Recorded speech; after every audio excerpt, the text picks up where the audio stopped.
You're watching BSG Online 8, raising money for Mind. My name is TinyTim78, and I'm delighted to be able to bring you the final run of my shift here. We have Storms, who's going to be doing the amazing The Messenger. Please take it away.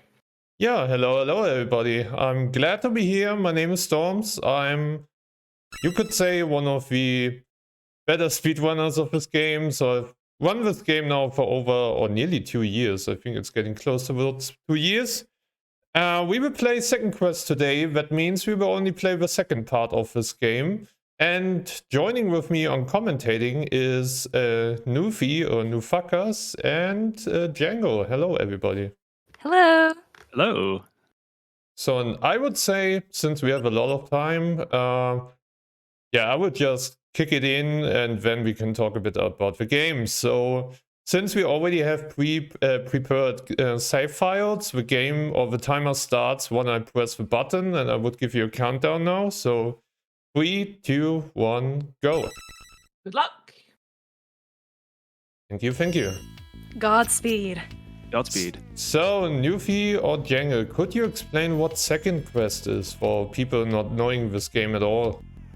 Yeah, so second quest is the part that you play after the first part. It starts off in a very linear fashion. You go from level to level, and then at some point the game breaks open considerably, and there's a whole lot of lore happening, and you end up collecting these music notes, and you wind up revisiting various areas. And one of the gimmicks of the game, or one of the specific things about the game, is that you can play the game in both 8 and 16-bit styles. So you travel to the past and to the future, and you do that pretty much in a Metroidvania style fashion, really.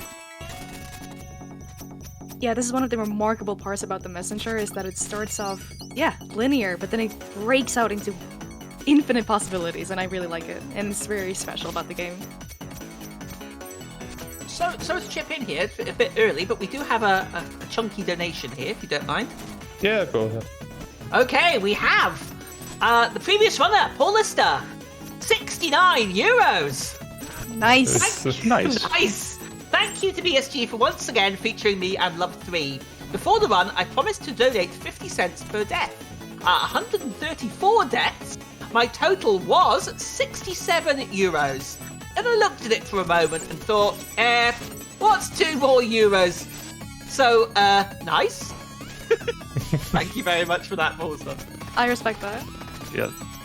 Okay, and we are in Glacier Peak now, and we will go for the first sequence break. So maybe Jangle, could you explain what we will be doing shortly?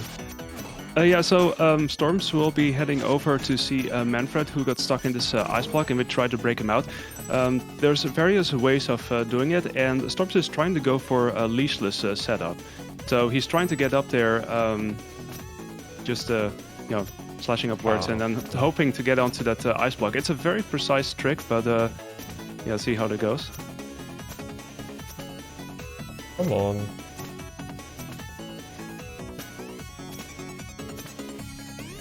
Everyone is watching with bated breaths. This is really hard, actually. I sure am, yeah. So close. It's a close one. There you go. Yes. Very nice. That was quite quick. Well done. So that's one of the steps you can do. Alternately, you could also go for what's called the whisk rope leash, and you basically get this whisk rope from a couple screens back to follow you towards the screen, and it's there's still some RNG to it, and I guess it's a little bit of a safer strat. It's only like 5 to 10 seconds slower, but yeah, if you can somehow pull this off, that's always awesome. Yeah, so leashless is pretty... Leashless maybe doesn't look very spectacular, but it's really, really hard, because what's basically happening is I try to use... So in Messenger, when you hit a lantern or you hit an enemy, you get something called a cloud step, and a cloud step empowers you to jump again. So you have this kind of windy animation below Ninja's feet, and then you can jump again. And what I'm doing for leashless, or what I did, is basically I use the cloud step in the exact same moment I get another one, and this way we get these invisible cloud steps, you could call them. And with that, I was able to, kind of do a double jump, but pretty tight. I think you only have a couple of frames to hit it. And yeah, looks not that spectacular, but it's pretty damn hard. And yeah, now we are in Elemental Skylands. So Elemental Skylands of this game is kind of like you have this bullet hell. So we are riding on Manfred and going through 4 elementals here. That's wind, water, earth, water, and fire. And Correct. we need, so it's too hard. I only kind of, for me, this is especially like an auto scroller, so I don't really pay that much attention. But yeah, we deactivate these generators here, and at the end we want to battle against the concierge. I hope that's right. Sorry for my language. I don't know if that was the right pronunciation, but basically we need to collect, like Jangle was mentioning, these music notes, and the end boss of this area has one, and also we need to collect as much money as possible. And that's why we are doing this early here in the run, because you get a lot of money in the stage, and we need that money for a trick that is coming up later. And for that we need 1,300 time shards, and we get that money here. A lot of math. Yeah. Oh yeah, for sure.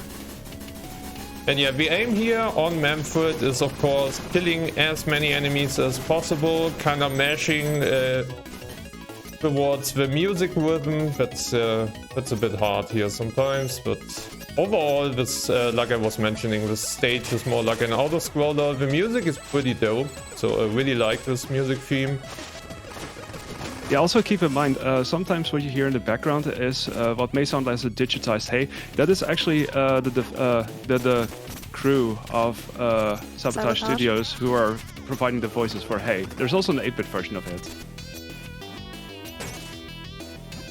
Yeah, this flying scuboos, one of the worst enemies in this game.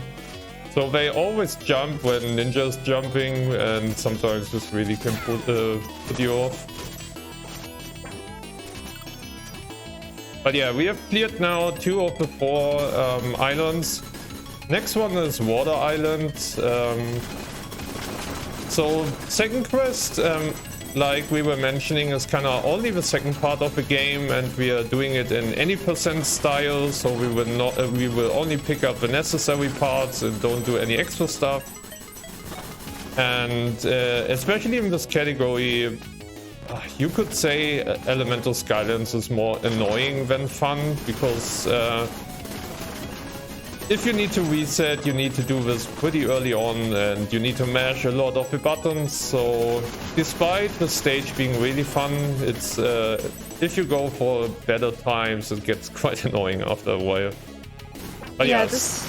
this area is in the beginning of the run, so it's like it wrecks your hands completely. It's a very good warm-up, if anything.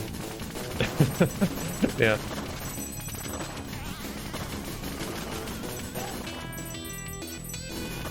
But yeah, could you have we explained what's basically 8-bit, 16-bit, etc., or what this game is about? Maybe Nufi, you can touch a bit the lore of what this game is about exactly.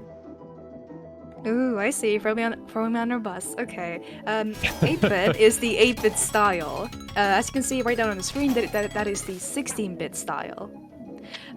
So this is a very reminiscent of older games. Like you can see, you just switched time frames and died, but you're also in 8-bit.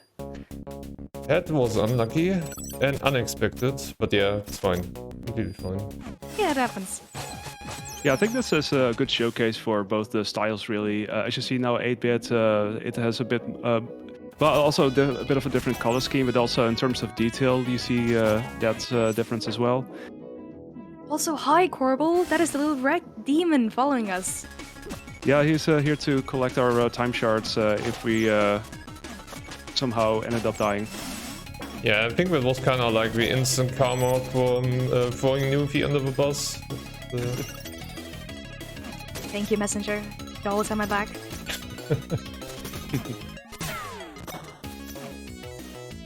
But yeah, as for... So 8-bit would be the beginning of the game until the end of Tower of Time, which I know you haven't seen, but bear with me. And linear would be the beginning of the game until, I guess, until Underworld. Yet again, you haven't seen that, but basically linear ends where second quest begins. Just there's a whole like 2-3 minute cutscene in between, so we just skip all of that. Yeah. That And too, yeah. why we do that is just to have some more variety also category-wise, and especially since 8-bit or linear is kind of a, I would say 8-bit rather than linear is the more competitive part of the speedrun. If you need to play that over and over and over again, only to get some experience in the later part of the game, you will not get out of 8-bit anytime. So that's why we introduced this category here as a kind of, it's more like a category extension. So, but it's really nice that you can practice and also play the second part of the game on its own. So to share some love for the second part, because the second quest is really awesome and I really love the second part of the game, but it isn't run as much compared to 8-bit. You oftentimes see it pop up whenever you see like an any % category, which actually covers the entire game, starting with 8-bit. Yeah, Tim, but- what is it? Yep, we've got do you have a moment for a donation? Sorry to interrupt. Yeah, you can go ahead. Okay, we have another 10 euros from Atreus. The Messenger is one of my current favourite games. Love the movement and the music and such style. Great to see it being played with so much skill. Let's go. And if you get time, could I ask you all a question regarding how did you get into this game? What made you want to speedrun it, or why do you enjoy playing this game? Because I have to say this game is a fantastic game. It's a game that I've not played much myself, but it's an amazing game. So it would be interesting to hear how you got into speedrunning this game. Yeah, exactly. So I will come to that shortly after I explained how this boss works. So this is the concierge. And what the developers didn't take care of is that you can just open the map and still kind of shoot with Manfred. And we are abusing that ability to kind of shoot the projectile, shoot the required parts of the boss. And we will do that now 3 times. And then we are over with this boss fight. Yeah, the reason why that's faster is because when you open the map, basically the projectiles don't spawn, so all of your fireballs hit the boss, so it's quicker. This is actually a thing that was found out not too long ago, isn't it? Yeah, that was due to the fact that not many people played that much of the second part of the game. It isn't as optimized compared to an 8-bit or linear speedrun. But I think oh god, let it be 1 or 2 years ago, we had an NG Plus any percent tournament, I think, from GT Speedruns or something, and that was discovered a lot. So afterwards, the second part of the game became a lot more optimized. And yeah, that was the concierge. Now we get our first music note. And yeah, why do I speedrun this game? So this game got introduced to me by a German streamer, German casual variety streamer I watched, and I saw him playing this game, and I saw him coming into 16-bit Cloud Wounds, so it was kind of like after 8-bit was done.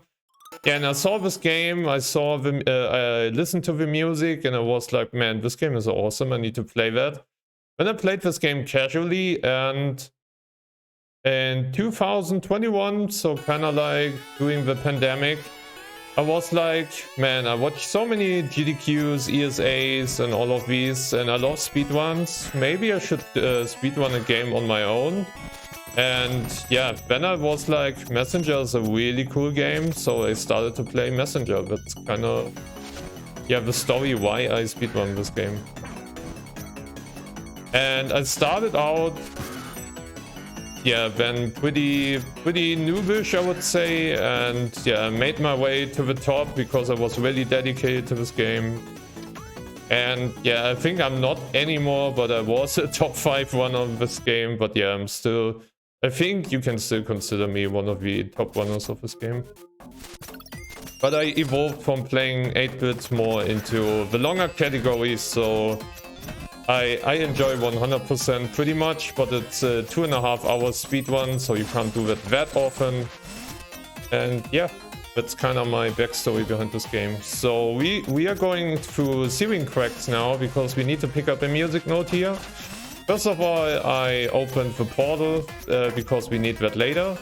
And now we are making our way towards the music notes, and if you would play any percent, we would pick that up doing the 8-bit part of the game. But since we didn't play the first part of the game in the save file, we need to do it afterwards. And there's a strat coming up that's a leash, so kind of like the what Django explained with the wizrope leash that we could do to free Manfred.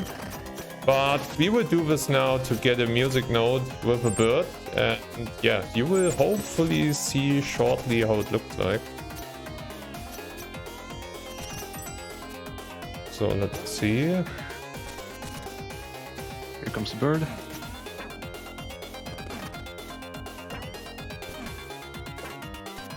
Oh my god, that... Damn, I took too much. Yeah, I took 1 more damage than I used to do. The checkpoint is right there, it's fine. Yeah, it's fine. At least it's generous that way.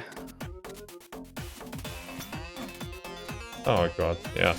So leashing can, especially with these birds, it can be pretty annoying. Yeah, and that was... bird was too close. I love it when everything goes downhill once you try to do it in a marathon. So normally I would already reset, I would say. But yeah, let's see. This should be fine. Yeah, okay. Yay! Just need to juggle the bird now. Little time. Yeah. Let's go. Very nice. Good job. So normally you're not allowed to kind of drag, or normally enemies will not follow you across the screen. But we found a technique called leashing, and what exactly I'm doing is with a rope dart or the grappling hook, so in this game it's called rope dart. If you try to rope dart an enemy and take damage before the rope dart is connected towards that enemy, then the enemy is kind of on a so-called leash. And the enemy follows me across screens as long as I don't rope dart. And we abused that technique to grab the bird and use the bird to get up there to grab the music note, but normally you would need to do a lot of other stuff to get there. Yeah, come on. Yeah, talking and playing this game can be hard sometimes. There are some tight setups there. Yeah, and of course in practice everything was smooth, and now once I start to do it in marathon once, it's yeah, like always. Nice yeet there. You can you can sort of launch yourself out of the water and make this extended yeet by wingsuit slashing enemies on the way whilst you're flying through the air. Nice, got the platform. Yeah, the key is to maintaining your momentum, since you have different speeds Yes. in water if you use the underwater dash. Yeah, now we will kind of do a short short trick here with the flying scooby to skip a lot of part to get to the music note here early.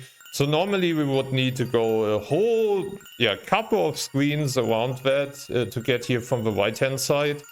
But you can use a small trick or a small hop with the flying scooby and just skip the whole section. Let me know when you've got time for a donation. Yeah, feel free to. So we have time now. I just need to grab something out of the shop. Okay, no worries. We have received 10 euros from Kobaltsky, who says BSG Online is finally here. Seen some cool runs already, and we've only just started. Thank you very much indeed. Indeed, we have only just started. Please keep your donations coming in towards benefiting Mind. We've got some amazing runs over the next day or so please keep tuned. Thank you very much.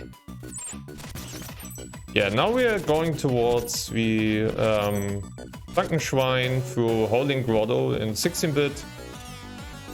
Music, as always, totally amazing. The aesthetics of this level are just amazing. Yeah, I love this game. So. And yeah, Sunken Shrine. Maybe one of you can explain the Sea of Star reference that we will see in Sunken Shrine. Let's see. I think Nufi, if you know the lore. Nufi, tell us the lore, please. So the lore behind the Sunken Shrine. So this world, well, this game takes place on an island, and well, it wasn't always an island. It was part of a continent, but then there was a whole flood, and the whole world was flooded except for this island. And Sunken Shrine is part of that. Not quite flooded because of the flood, but due to the, let's say, not degradation, let's say old gods stay old gods but still care about the people that remain. So yeah, there's a whole lore about Sea of Stars. That is a new game that is coming out on, yeah, this year, August 31st, by the same company. We love it. It's been in the works for a couple years. And the main characters there are the children of Solstice. And basically they bow to the lunar gods. And the lunar gods are depicted here. Thank you. So we made our way through Sunken Shrine, through the so-called, I think in the game code it's called Lost Woods, like in Ocarina of Time. So it was a small, yeah, kind of challenge. Normally you would need to pick up the seashell, the magic seashell to... Come on, can I get the red F roll, please? Shout out to Waffle. There you go. Yeah, so it didn't save any time anymore, but normally if you get that first try, we can skip the animation of the portal and save a bit of the seconds here. And what I would do now is prepare a trick called backdoor tabby, and basically what we are doing here is we are doing 3 specific damage boosts to get these Lightfoot tabby early. Nice, that worked well. Very nice. And yeah, normally we would need to go quite a big path to get this ability now that we can walk on water or walk on liquids. And with the 3 specific damage boosts, we do the trick called backdoor tabby. Damn, I did that in practice before. And yeah, with backdoor tabby we save up to a minute. Pretty dangerous today here in terms of... Very ballsy. You save all the time, indeed, traveling to get the tabby, and you just get it like right away. So you could just walk on, as Storm said, all kinds of liquid substances. Yeah, so we need to concentrate a bit because I was pretty low on HP. Liquid also includes lava. Also, yes. Sorry, I'm in Fanta. Fanta, not lava. Yeah, so we have 2 kinds of lava in this game. One is called Fanta, the other one is called just lava. And on one of those you can walk, and the other one you would just instantly die. And yeah, we are making our way now through Sunken Shrine. We need to pick up 2 quests. The quest of the moon and the quest of the sun. And with that we can open the gate in the beginning of this area to, yeah, kind of get the key of love. So the music note that we need for accessing the last level of the game.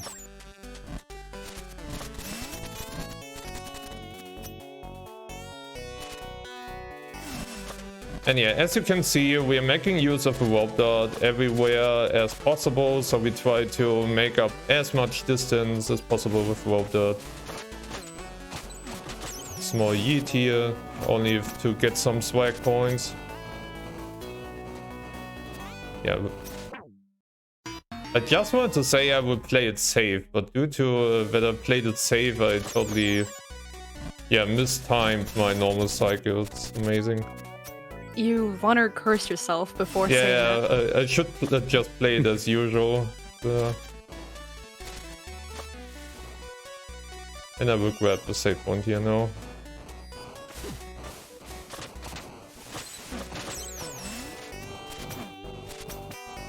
by the way, we're going through this area specifically to get the moonstones and sunstones. You open the big door that you saw at Backdoor Tabby when we were doing that one. That is also the place where we will get the Key of Love. Yeah, exactly.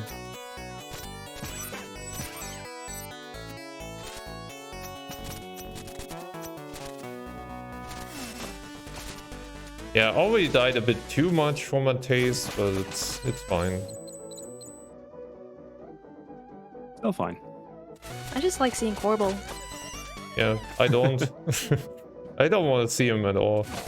Corbel is a nice demon. He's greedy, but he's a nice one.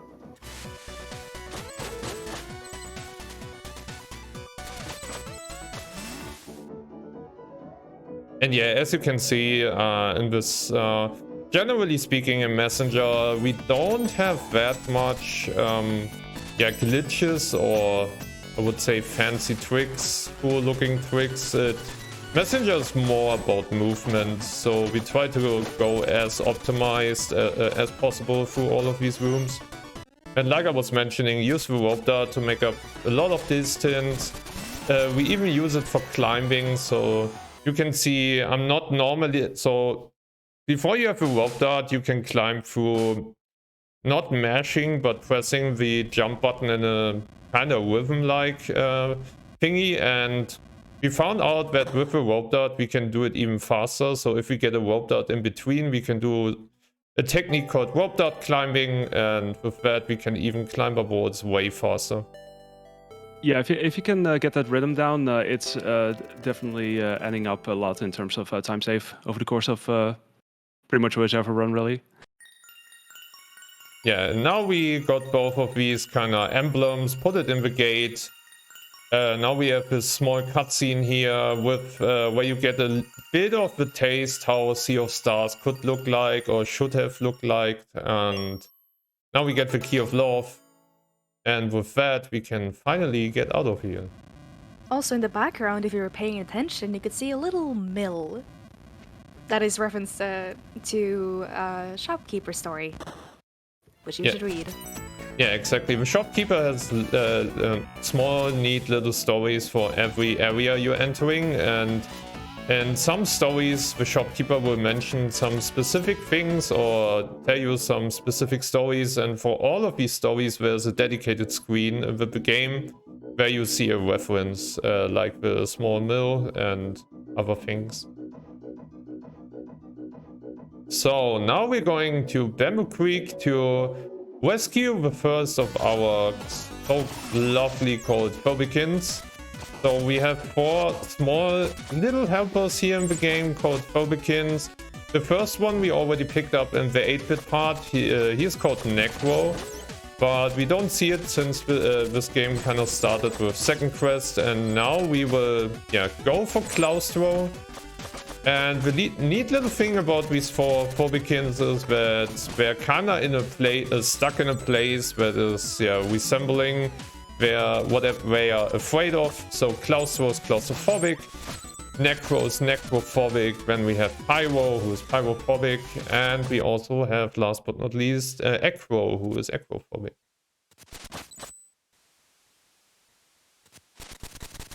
And yeah, here you see a bit more of the rope dart climbing. This is a great wall to practice rope dart climbing. Yeah, these high walls, that's perfect for that sort of practice. So now we would jump through this block here. Nice. So this category is second quest, and we try to do it no out of bounds. We have 1 or 2 kind of small tricks that we, in the community kind of talked a lot about if this is considered out of bounds or not. But in the end, since the things are so small and kinda important, we agreed that this is considered fine. But overall, we try to not use any clips or too much of sequence breaks through clipping. So we rescue Claustro now, and now we make our way up to Catacombs, because we need to go to a different level through catacombs to get something that we need later in the game. And yeah, this is kind of the most optimized way of going towards that part of the game. So, a bit of a backtracking here. But I have a feeling soonish both of my commentators will try to do something here, so I will be quiet now. A feeling. Feeling. I Chinese food is good for you. I like to eat Chinese food, and Chinese food is yummy too. If you like me too, you will bring me Chinese food because it is so yummy. Did I mention all the Chinese food? Yangle, you said you had the words. I had the words. So Nufi or Jangle, could you explain why do you sing about Chinese food on the stage? Because of Rainbow Dragon Eyes.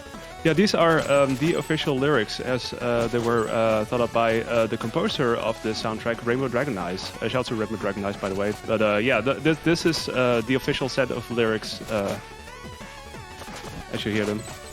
Yeah, exactly. It was very well done. Thank you, you too. Thank you. Was a bit out of sync for me, but it's still fitted, so... For us too, Yeah, we take that. Better than no Chinese food at all. Exactly. We did it. We did the thing. Good job, Jangle. You too.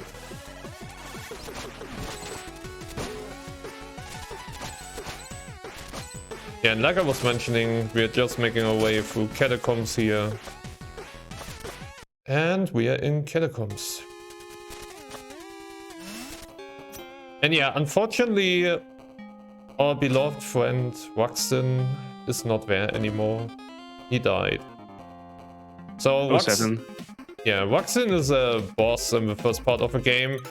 And unfortunately, since we are in the future now, I think 500 years, if I remember that correctly, Waxton unfortunately kind of, is only a bit of dust now. But luckily, Waxton gave us his amulet that we need later to go towards a different area with his spooky staff. And yeah, for that, we need to pick up that amulet.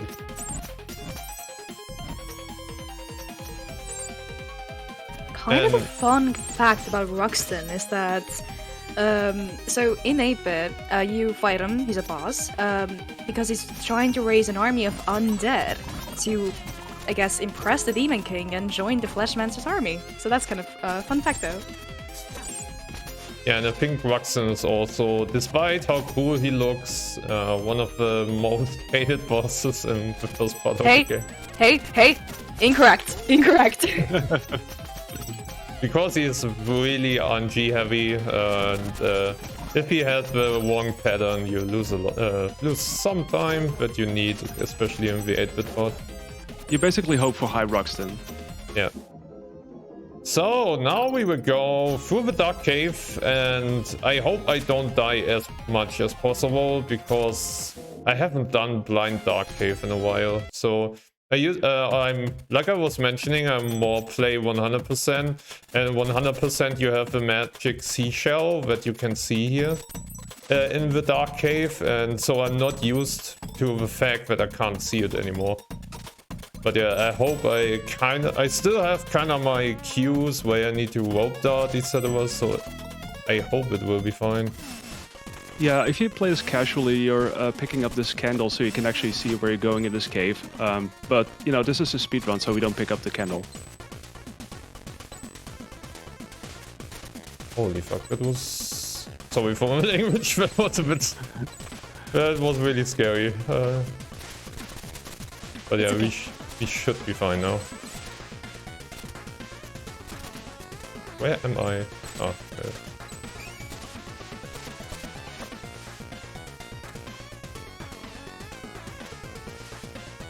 And yeah, you also get an achievement from the game if you do this blindly. But First time, eh? Yeah, it's just too easy. Easy every time.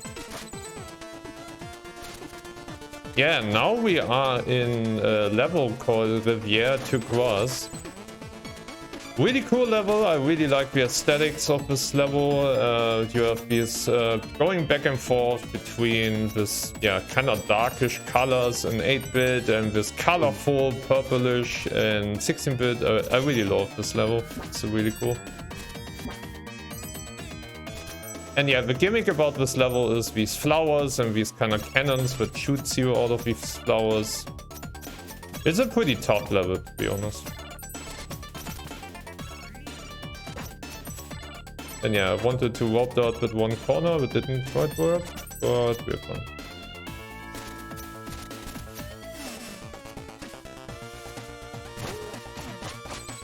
For me, it's kind of a bit sad, so kind of looking a bit back into the game, that they didn't use this kind of gimmick like in Riviera, where you have these colorful changes between 16 and 8-bit. They only did that here in Riviera and not in the west part of the game as much. I don't know. So,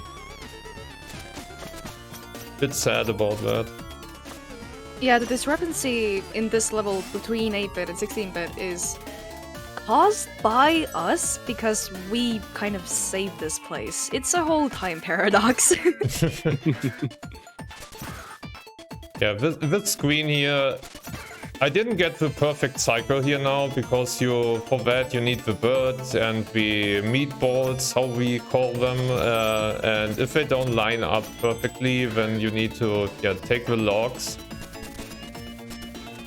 But yeah, you don't lose as much time, but it's still pretty scary. And now we try to go for a big yeet here. Let's see, should be fine. Yay! Ooh, nice one. Yeah, immediately as Newfie said yay, I missed the jump. But yeah, it's fine. It was by all means a yeet, that's for sure. And yeah, we'll play it safe here now. So you can do some really scary damage boosts in this section here. But I already died a couple of times. I don't really want to lose way more time now.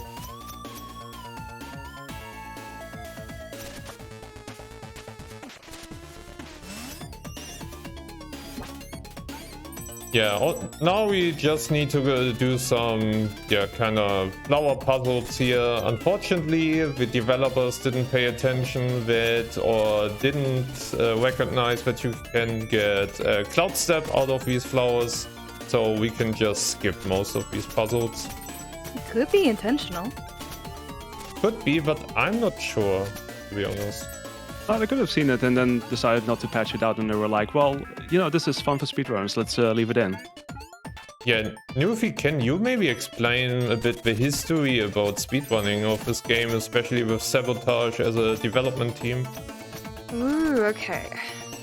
Well, the first runner was putting a CSD, but that doesn't really matter.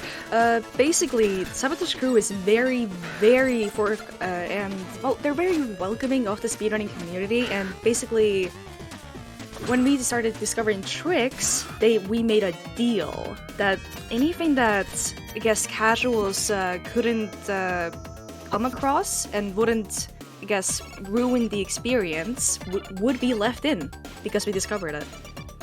So that's really nice of them. So they haven't really patched out all of our tricks, although there is one that's, it's kind of an iffy field. And hey, hello, Matriarch. Oh, hi. Oh. Okay, something is up. Oh, are you sure? Oh no. Yeah, I saw a bit of a glimpse. Yeah, maybe the discrepancy makes sense now.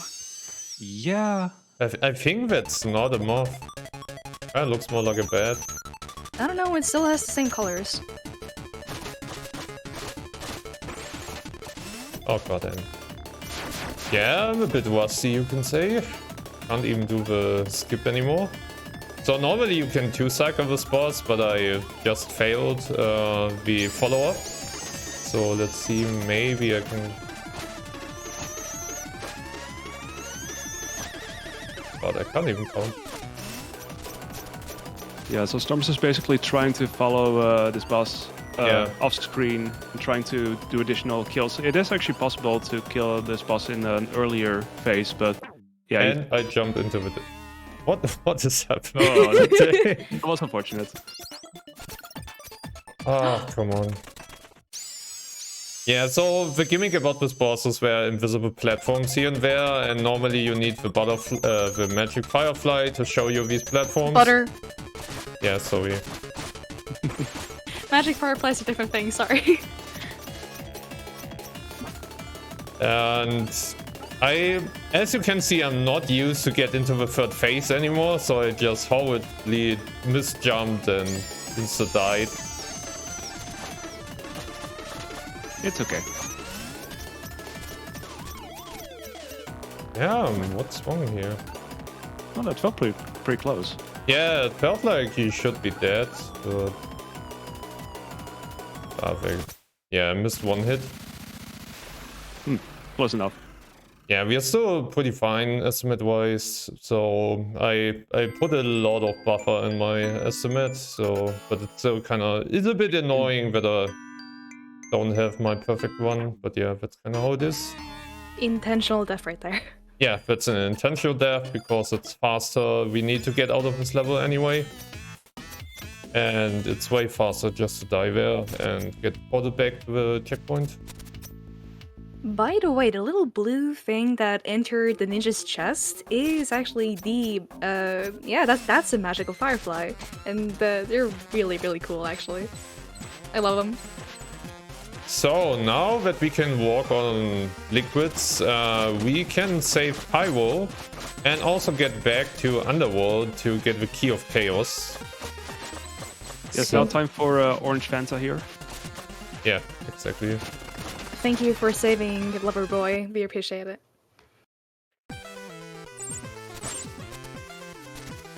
And yeah, so this area is dependent a lot on the Lightfoot tabbies. And I think the not so great thing about the Lightfoot tabbies is you need to be in constant movement. So otherwise Ninja will just drop into the lava and die. And if you're not used to that, or in some areas it's not really that easy to keep in motion, you can lose a lot of time in this area. And it's a bit frustrating, especially since we're getting closer and closer towards the end. And dying here is not that great because you don't have any checkpoints in between, so you will lose a lot of time.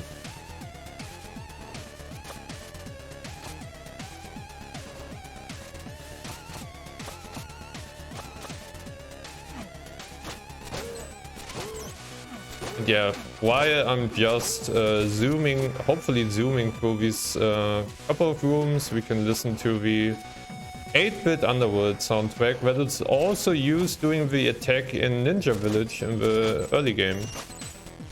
Yeah, you hear it like very briefly, and then afterwards, during the linear part of the game at the end, you do actually hear the 16-bit rendition of this. That really is awesome compared to the 8-bit variant. Yeah, it absolutely slaps. Could I have a second for a few words? Yeah, exactly. Go ahead. Thank you very much. Okay, just like to remind everyone, you are watching BSG Online 8. We are supporting Mind. Please keep those donations coming in. We're raising money for Mind, which is a nationwide organisation committed to preventing mental health issues and to supporting everyone who is dealing with mental issues themselves or within their family. All of the donations will go towards Mind. And we would like to thank ESA for supporting the event and for allowing us to stream on their channel. Please keep those donations coming in. Back to you. Thank you, Tim. Thank you. So we picked up the Key of Chaos, and now we will go through, I think, one of the coolest parts of the second quest speedrun, Cloud Ruins. I really love that stage, I love the music of the stage, and the overall aesthetics are just awesome, and it feels nice because you can really go fast on that stage. So we will go back to Glacier Peak. Here's the spooky staff from Ruxton, and with the amulet that Ruxton kinda handed over towards us, we are able now to port back into the Cloud Ruins. And we're gonna try to save Ekro now, the last of the Phobicans that we need. And yeah, as you can see here, we're switching back and forth between this darkish thunderstorm area in 8-bit and this kind of looking friendly 16-bit variant. And combined with the music, yeah, I just love this stage.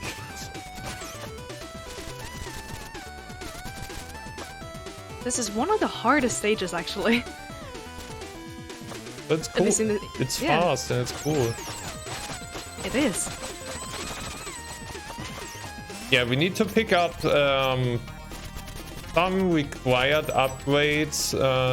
So I need to make sure that I collect at least a specific amount of money to be able to make the late game a bit easier. And for that, I kind of need 1,000 shards at the end of the stage. So I think we should be fine. Yeah, at least it's a little bit less compared to where you do 100% on this, and you have to get like 2,500 time shards to get almost all of the upgrades. So it's a little bit shorter than that, at least. Oh, that's okay. That worked. Was a bit sketchy, but we got through that.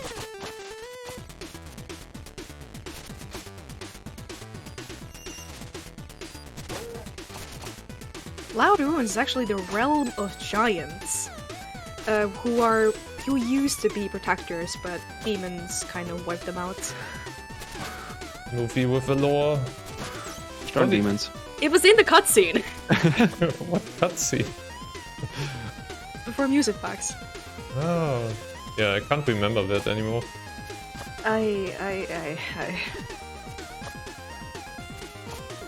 I'm sorry, Nufi. We don't appreciate the lore as you, as much as you. Thank you for the apology. Ooh, nice clip there. Yeah, so for no out of bounds, you have no out of bounds and out of bounds categories. This is still allowed for no out of bounds.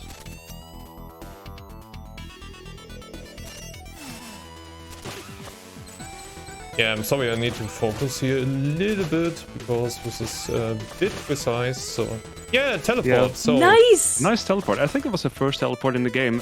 So that's who. In case you're wondering, what is that?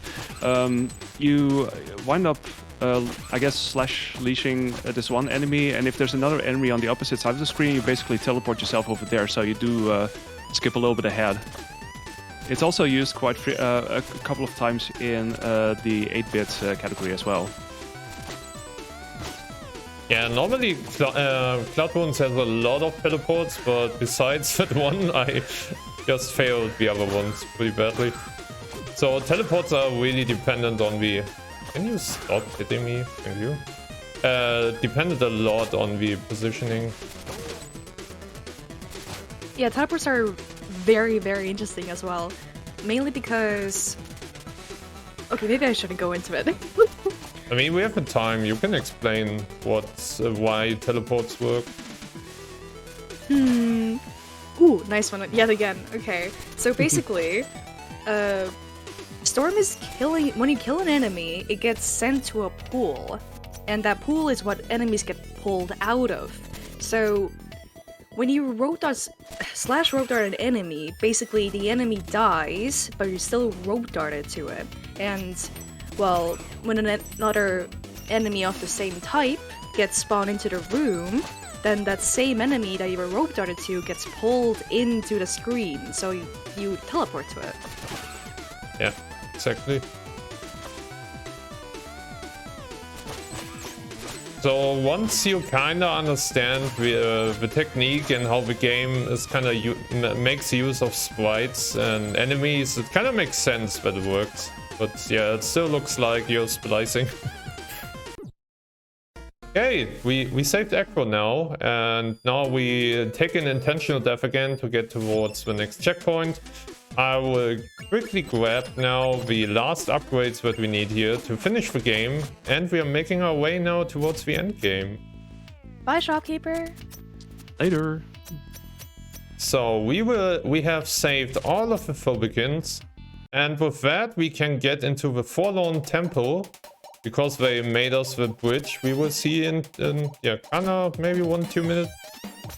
And in Forlorn Temple we need to face off the Demon King. because we need that demon crown for entering and getting the last node that we need to finish the game.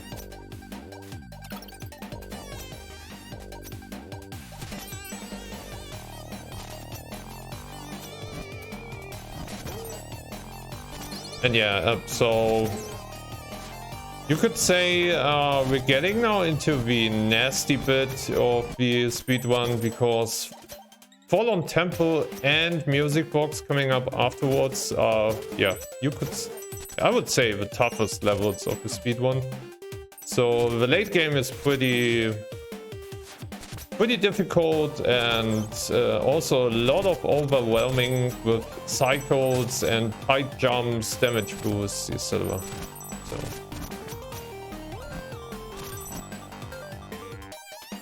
there's still quite a bit of speed tech and movement tech coming up, but which will be very rewarding to pull off.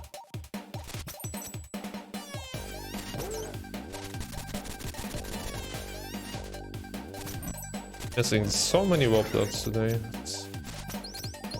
Kind of hurts my feelings. Every warp dart that I miss. Rope dart, behave. More rope darts. Okay, we are in Fallen Temple now. And normally in 8-bit you would just skip through this level and falling down in catacombs because the bridge is not existing.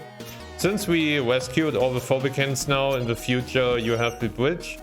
And yeah, going over that bridge enables us to finally play this god-awful level, to be honest.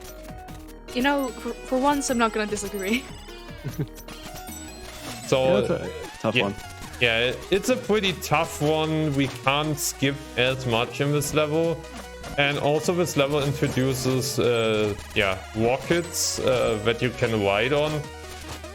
I think they wanted to do something cool in this level and a bit challenging, but yeah, I don't really like the gimmick of this level. Oh, I think that didn't hit. Yeah. So we just threw a shuriken through time and space to hit the switch, and the wisp kind of screwing me over now with projectiles.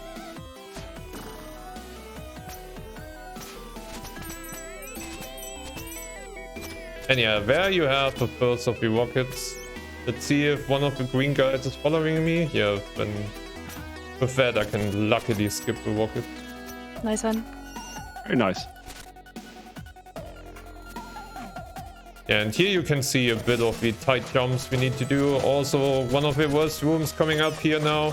I will play the safe because the whiz ropes and the overall platforming in this room can hurt you pretty badly. If you try to be fast here, yeah, it's an awful room.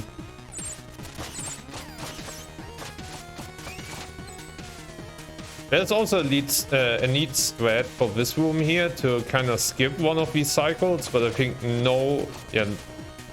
I don't know, I think no one is going for that because it's pretty tight and in worst case you would just die. So, like I was mentioning, this stage is pretty hard and can demolish your attempts.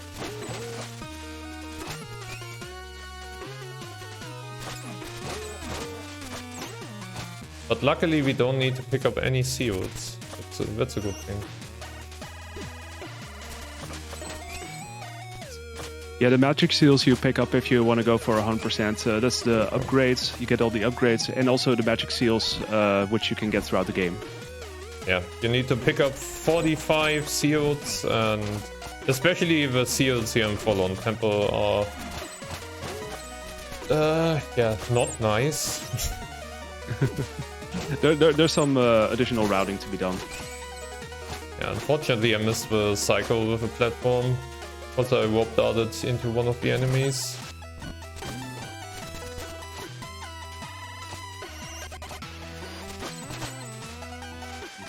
Come on, warp dart, please hit.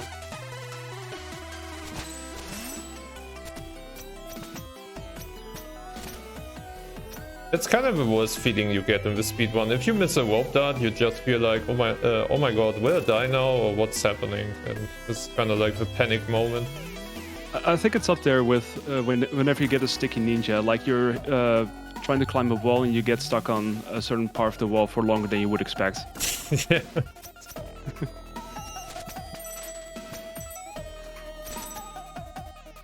I like to call it clingy ninja, just wants to hug walls.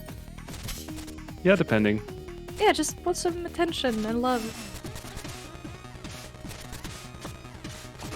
And yeah, so at the end of the stage, like I was mentioning, we will face off the Demon King, and I think no one will argue with me on that. The Demon King is one of the most boring and horrible fights that's existing in the game, because it's an auto-scroller, pure auto-scroller, and it also isn't that nice.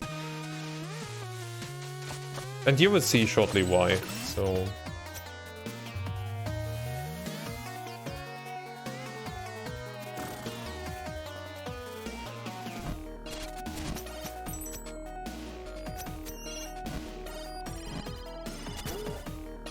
So nothing spectacular here. We just have a couple of rooms now where we need to warp out through.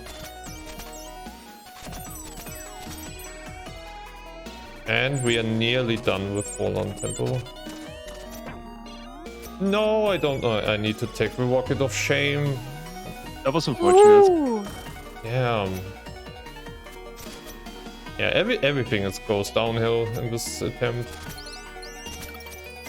So Well, normally you yeah. can use one of the cloud steps to kind of avoid that rocket, but yeah, I need to take the Rocket of Shame. So, Demon King, oh god, I don't have Windmill Shuriken. Yeah. Yeah, I'm much too much used to playing 100%. Yeah, so you have the shurikens, but if you upgrade them to a certain point, you can actually get these these upgraded shurikens, which kind of bounce around really, and they automatically refill, so you don't have to like grab additional shurikens to use them again. Yeah. That was a good first cycle. Yeah, it was still okay per cycle. So normally the game kind of wants you that you take these rockets right up to the Demon King, hit him with a rocket, and on the way down you can slash him. But with a bit of mashing and a kind of more precise movement with rope darting and cloud steps usage, you can kind of stick towards the Demon King and try to skip as much of time as possible in the first phase. And yeah, the second phase is just an awful auto-scroller where we just need to wait.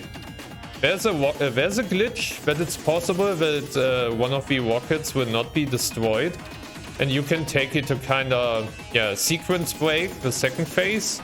But that rocket glitch, if it goes wrong, it can soft lock your game. So that's a pretty high risk, low reward you could take at the end of this, or pretty late into this one.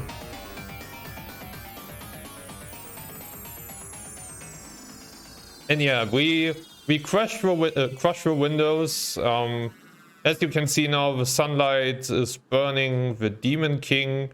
He vanishes, and we will get the Demon Crown to kind of get towards the level to get the last node that we need. And if I remember correctly, Nufi, that's not the real Demon King, right? Lore-wise, I think it's a... Oh my god, Storm, you did it! You know lore! Yeah, I know lore. Yeah. Yeah, that's a fragment of the Demon King. The rest of it is kept in, with concierge. Well done. Thank you. I add some interest into this game and learning the lore. So now we will get into a level called Corrupted Future. And in Corrupted Future, we need that magic firefly that we picked up earlier from the boss in Riviere. And as you can see now, this is kind of the future, if I remember correctly. That could happen if the Demon King wins. So, and as you can see, not really looking that nice. And we use the fireflies here to kind of advance in the level. Through these kind of time portals. And at the end of the level, we need to do a precise trick to get the last new music note, and I just hope we don't die doing that. Yeah, Yeah, because fingers crossed. if you die, it's gonna be like at least 2 minutes. It's one of the hard. It's not the Nope. hardest one, but it's very, very risky. Yeah. And yeah, as you can see, the gimmick of this level is we need to rescue some of these fireflies when they fly up and enable us this kind of time portal things again, so we can advance even further in the level. And this is kind of a whole gimmick about this level, so you could even argue that this level as well is a bit of an auto-scroller, because you don't really need to do that much despite some basic movement here and there.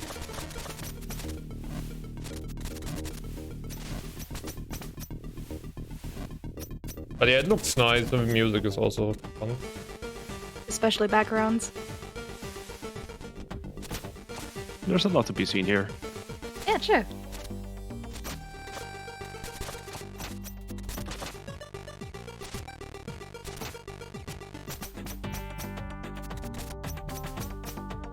So Yeah, at the end of this, you'll get the Key of Courage, which appears for only the ones who would venture into the biggest unknown. Okay, let's see this trick. Oh damn! No!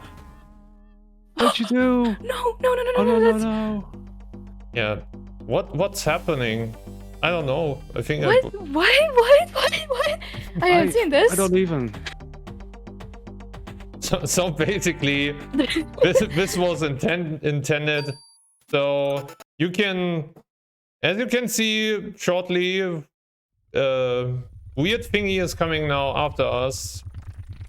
And we can skip this whole chase section if we grab the note and kinda, yeah, glide into the death. So the death was 100% intended, and it saved us a lot of time. But yeah, it's always fun to kind of make a joke out of it. It's totally fine. You just ignored Abomination. You didn't let him chase you. That's so mean.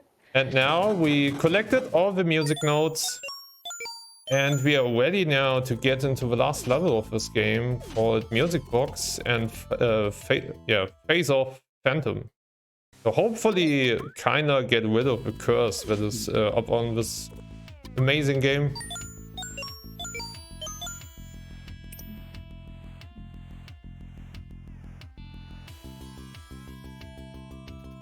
So maybe one of you two could explain us a bit more what Music Box is, or what kind of a stage?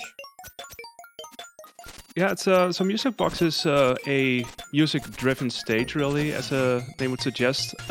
Especially pay attention to what's happening visually. If you listen to the music in tandem with the visuals, you'll notice that everything responds exactly to the beat of the rhythm, which is a really nice touch. Yeah, lore-wise, I guess, so there were these two leaders of humans after the flood, Phantom and Muse. Muse was killed, Phantom got angry, and this music box was Muse's, so there you go. I didn't wanted to explain the lore, Newfie. I think just wanted to Jangle's level explanation. But yeah, thank you for that. We can always have more lore. Come on, can I stop getting stuck there? I can beat your ass.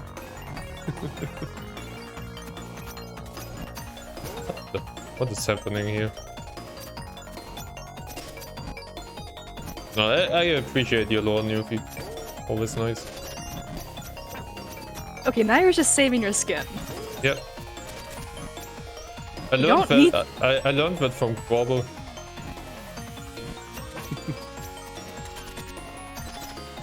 Oh, Quarble.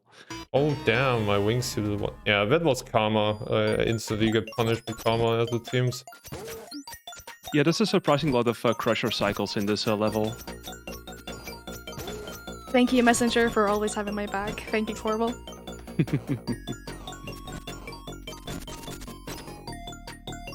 Yeah, this is how it should look like. I didn't intend to wingsuit earlier, but it's also pretty easy to mess up some of these movements. Yeah, I will wait out here.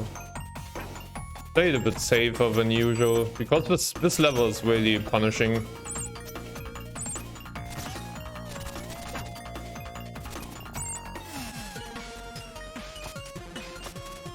Yeah, and like Jangle was mentioning, it's pretty easy to get these sticky ninjas or clingy ninjas that you get just stuck on a wall where you don't intend to get stuck. And it can really throw you off in the overall movement. Yeah, this room, I don't know how to describe this room as its best. Maybe just pure garbage?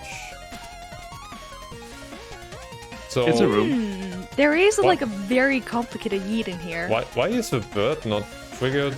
Okay, it really was weird. Yeah, there's a strat called Rhythm Bird, and I think there are kind of like 3 or 4 variants to it.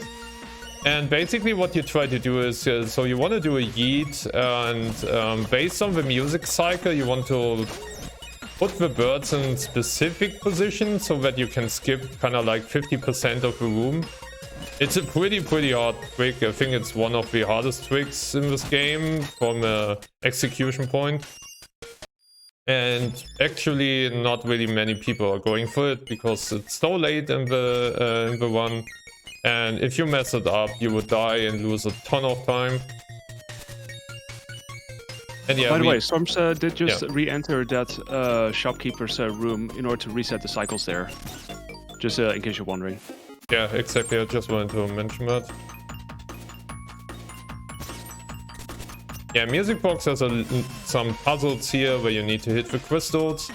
So to hit this crystal here, I just use the technique called crystal abuse. And with what am I doing? Just jump through border, please. With crystal abuse, we are kind of able to extend our splash across a wall, and with that, we can hit some crystals, through walls, where normally you would need to be going completely around.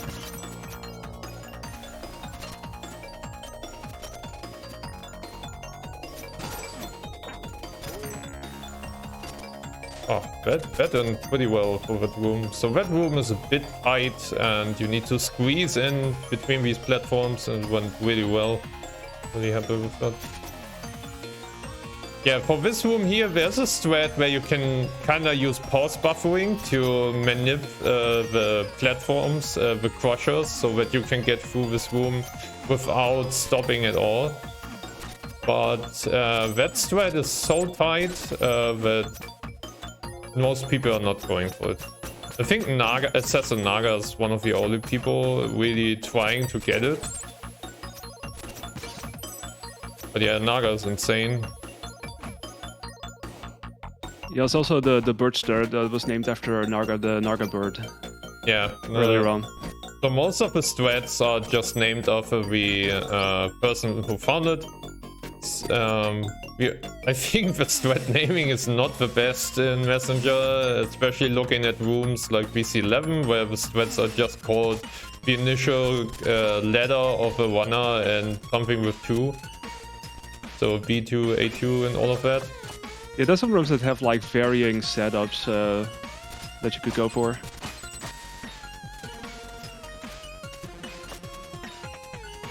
But yeah, as you can see, these rooms are not every room, but most of these are pretty difficult, to be honest. But as long if you start learning the speedrun, I think a lot of these rooms become a bit easier than normally you would deal with it in casual attempts of this game. Because you get way more comfy in the overall tech of the game with usage of a wingsuit, the rope dart, and etc. So, and yeah, we use the same technique like before. Yeah, that was a bit off cycle here. To kind of reset the cycle to make that room a bit more bearable. Nice. And yeah, we are getting close towards the end of the speedrun. So not many things are left here, music box. Just need to activate the last switch. And yeah, getting towards fandom now. Woohoo! Almost. We do have a donation when you've got time for it. Yeah, you can quickly shoot it. Okay, here we go. We have received 25 euros from La DJ.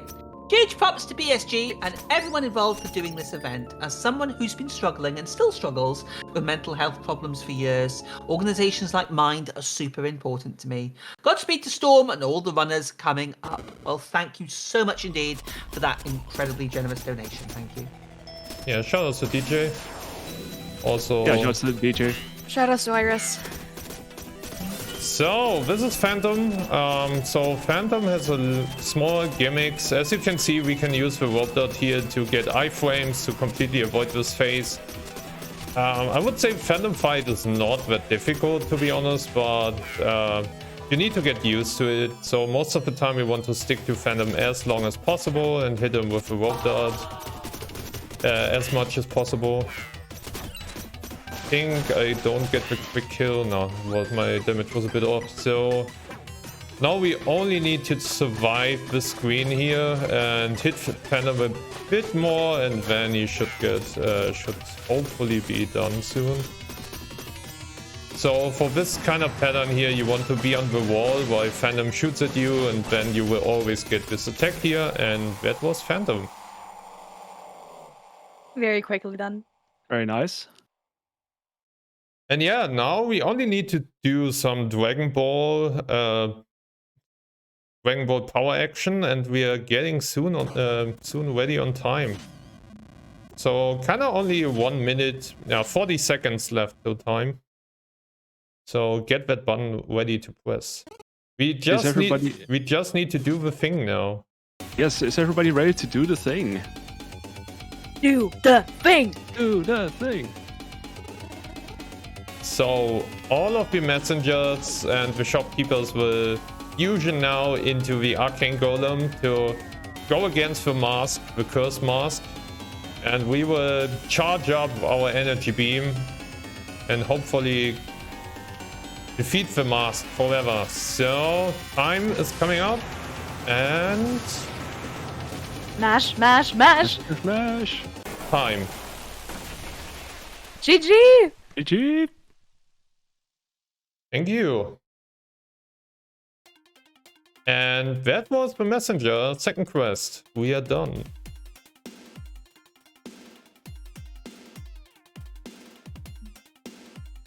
So yeah, thanks again BSG for having me, also that I can show off second quest and not only 8-bit and other categories. Thanks again to Nufi and Jangle for commentating with me. So thanks you too. You're welcome. Sure thing, sure thing. Thanks for all the donations and comments doing this. Also shout outs to Iris, shout outs to the Bamboo crew, and yeah, thanks for having me, and I hope everyone enjoys the rest of this beautiful BSG Online marathon. And that's it from my side. Yeah, and of course, if you want to see more Messenger or DKC and other stuff I ran, you can also look at my channel, StoRmsN or Storms. Yeah, thank you. Thank you very much indeed, Storms. That was absolutely amazing. Really enjoyed that. Thank you also for the amazing commentary from Janglestorm, Nufakas. Just to also say that we have received another 10 euros from Freaky Mage without any comment. But thank you so much again. Remember, all your donations are going towards Mind. So, with that, we are going to be going to an intermission. We're coming up next very shortly with SM MIDI and some Super Mario 3D World and Bowser's Fury. That's going to be coming up. But I am going to be heading off. I'm going to be handing over to Yu-Gi-Oh! And I will be back tomorrow. So thank you so much indeed. Take care. Please keep donating. Keep those donations coming in. And we'll see you later on. Cheers.